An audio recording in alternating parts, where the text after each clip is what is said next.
Time to go to work. You are not welcome here. Stabilize!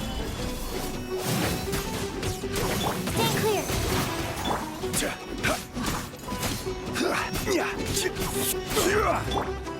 Is that all you got? Our bond is strong. Lightning terrified. Gather! Now you're testing my patience. Order guide you. Stabilize. Gotcha.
Yeah.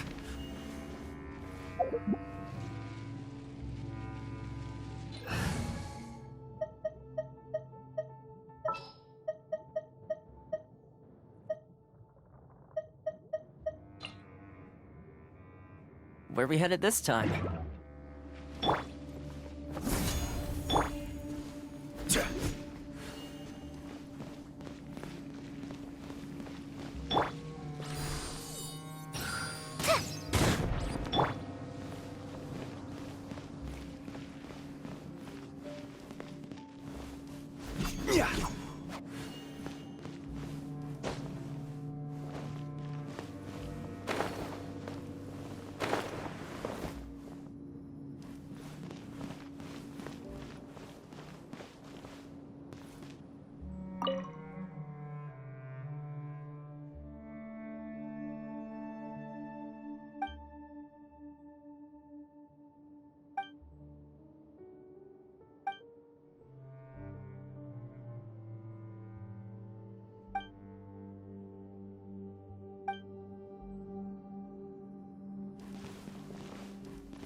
Look, there's someone over there.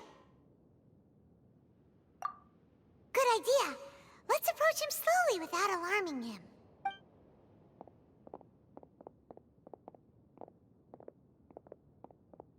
Wait.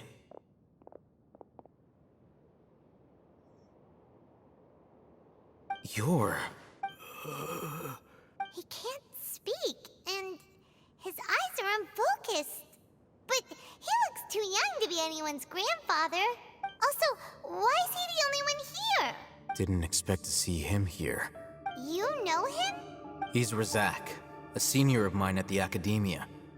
He's a scholar too? Is he the kind that holes up in a forest and mumbles stuff about training? No. And that's the problem. Razak was never involved in any of those things. He never trained in the forest, let alone reach Satyavada life. Leaving that question aside for the moment, him being here alone means that we might be too late. Looks like they've already taken everyone away. For whatever reason, they left Razak here. Perhaps they simply didn't have time to come back for him. There are drag marks on the ground. They're clearer by the doorway. Someone was forcefully drawing a cart that was loaded with something heavy. Loaded with people? That is one possibility. It looks like they were in a hurry, as if they were afraid of being caught. In their haste, they failed to notice Razak hiding in a corner. The symptoms are identical. Looks like we found living proof. Huh? Why do you say that? Allow me to jog your memory. Recall your time at Port Ormos. Don't you think his symptoms look familiar?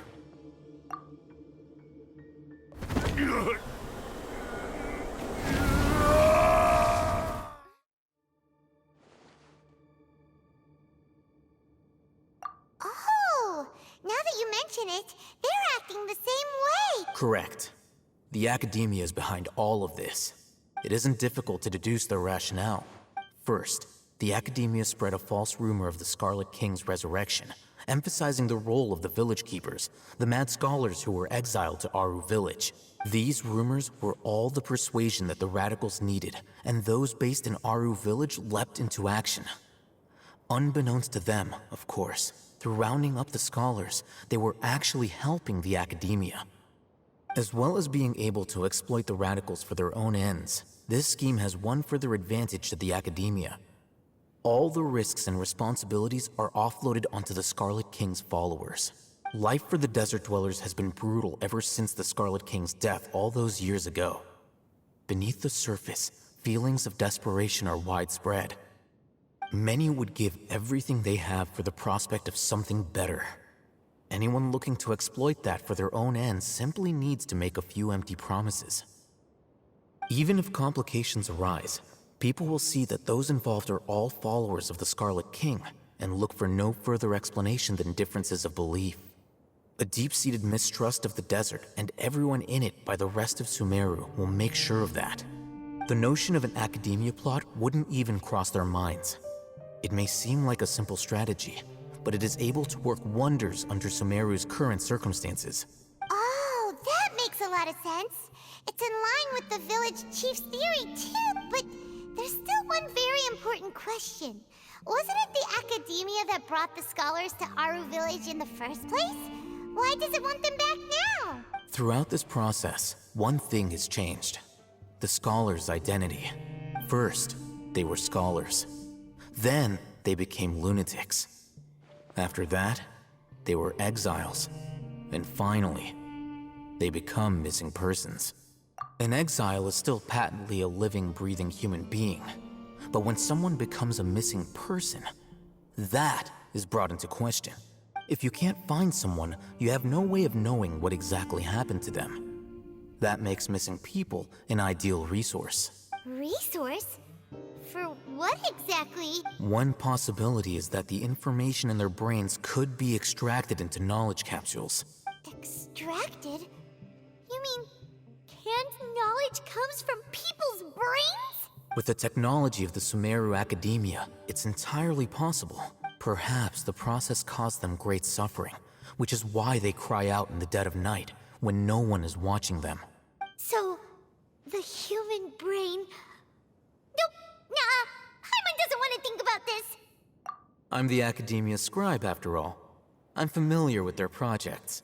Anyway, judging by Razak's state, the contents of a divine knowledge capsule were extracted from his mind. But something went wrong in the process. Or perhaps His curiosity got the better of him, and he used such a capsule for himself. Paimon's a little confused. Can they just use anyone's brain?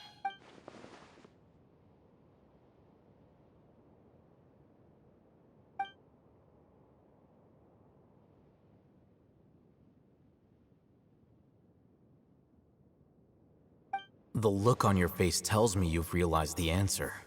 That's right. To some scholars, gaining knowledge about the gods is their entire life's pursuit. Extracting canned knowledge is just one of the extreme measures they turn to. However, I can't help but wonder, what do they seek to gain from divine knowledge? The academia is going out of their way to look for forbidden knowledge, but what is their ultimate goal? I've spent quite some time trying to analyze the contents of the divine knowledge capsule, but to no avail. It seems like my way of thinking is too different from theirs. You mean you're not even slightly interested in getting your hands on this forbidden stuff? All scholars seek to expand the horizons of knowledge, but I'm not particularly interested in gods, so I don't share their degree of zealotry. Extracting information from people as if they were lifeless objects? If this is the direction of academic progress, then the academia may as well shut its doors. Sounds like you're really against all this. Of course. The academia's actions run contrary to their rules. Whether it be academics or knowledge, everything has its boundaries. If those lines are crossed, the rules and order that govern everything in the world will be destroyed. This matter needs to be corrected, just like fixing a typo in a book. Wait, didn't you step in to help because you felt sympathy for those poor people? Not to be callous, but no. My criteria are a little more restrictive than that. There is no shortage of suffering in Sumeru, and the same can be said for the rest of Teyvat as well. What do you plan to do about that? Save every last person? Probably not. Paimon's not sure. You can say that. Simply put, I don't blindly place my faith into strength or heroism. I do what I want. The Divine Knowledge Capsule is something I want to investigate in full. That doesn't mean I'm willing to take action for the sake of a few strangers.